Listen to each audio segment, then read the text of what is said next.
Om Shri Ram, Jai Ram, Jai Jai Ram. Hari Om to everybody. When we shared our thoughts as prompted by him on the first, second, and third chapter of In Quest of God, we hope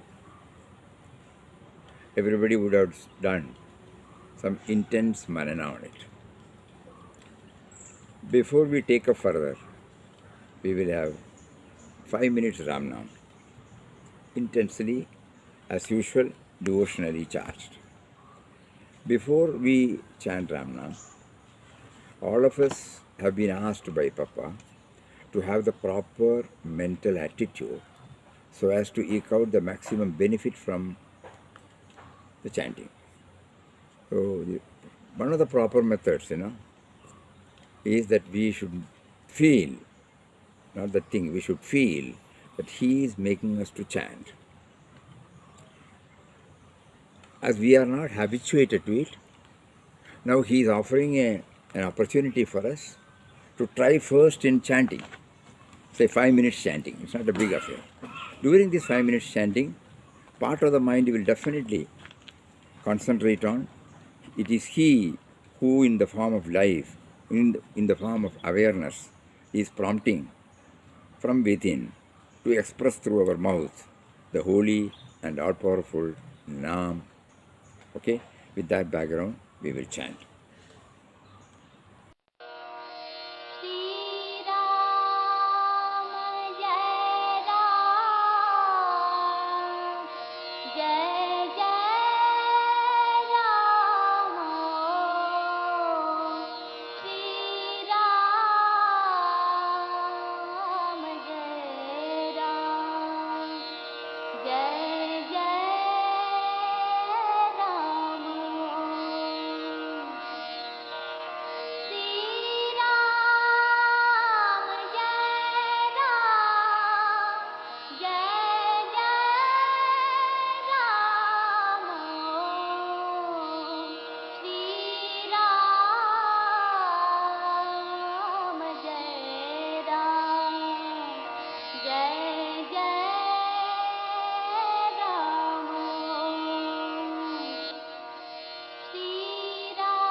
the Srirangam, fourth chapter.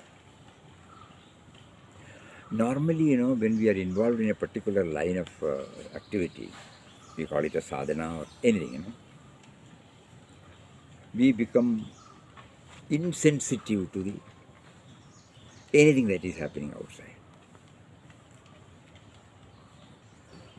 Papa clearly mentions that. Under the banner of concentration, don't bring that insensitivity. Insensitivity will be there in our subconscious. If it is well rooted, even in a concentrated effort, without getting it disturbed, we will be able to become sensitive to the sufferings of others. He was immersed in the bhajan. But when they said, when they were feeling that with the bhiksha, they will not be able to meet the food expenses, immediately, he was not thinking, I am doing this, I cannot be disturbed. No. It is a wonderful point. So wherever we are now, we should also be sensitive, because you should know God is testing us. You are trying to concentrate on God remembrance. The same God is coming through outside in an outer form and testing us.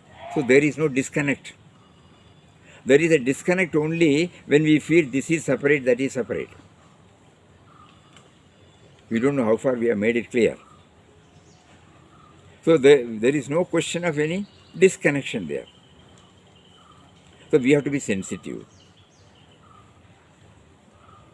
In one of his quotations, you will all remember, the world we live in is a school in which observation and experience offer us immense possibilities for self-improvement. Nay, the world itself is Guru or God. See, observing everything, that means becoming sensitive. See, under the banner of spirituality, we are not closing the shutter. Actually, the more we become spiritual, the shutter will always be open. Because there is nothing to divide. Everything is God, God, God alone. So, sensitivity. The next point comes to our mind is, under the banner of spirituality, we may impose so many vows for the control of the mind. It is needed.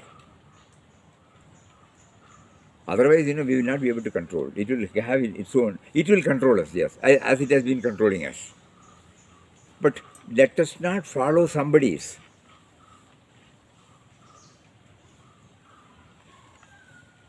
Papa teaches us from his experience.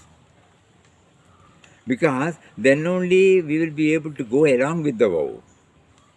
Somebody is doing it, I am going to follow this, finished. I will not be able to. Initially, the enthusiasm will be there, then the equipment will not cooperate. But here the equipment itself is suggesting to us, this is a vow. So there won't be any conflict. The equipment itself, because of its commitment toward the actualization of the ideal, that itself is suggesting to us the vows. So it will go along with it. You have to do some manana for this.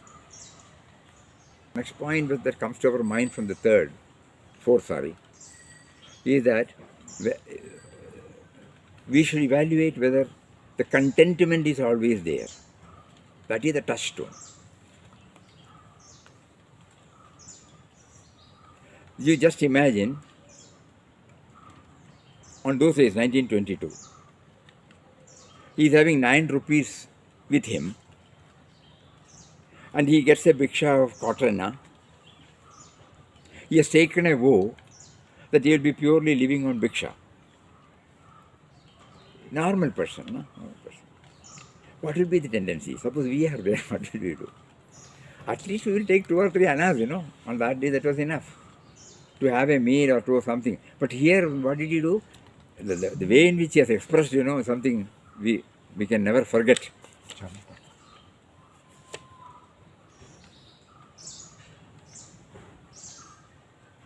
His heart, when he saw the 2 pies, his heart leaped with joy.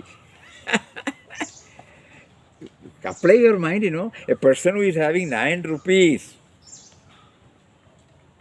192 paise make 1 rupee. 192 paise make 1 rupee. And in that 2 paise are there.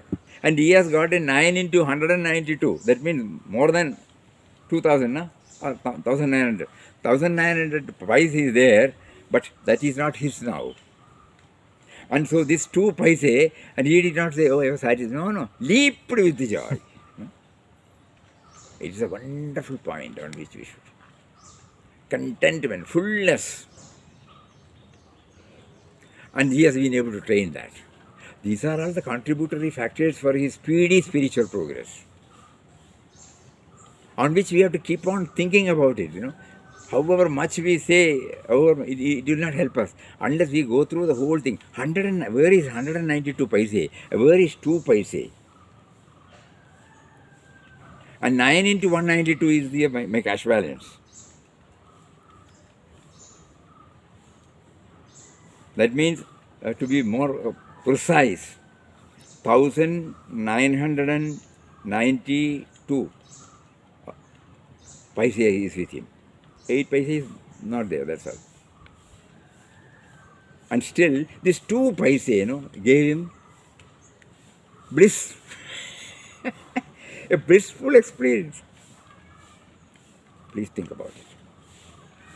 So there could be so many, but these are all something which stand out in our memory. Hari Om.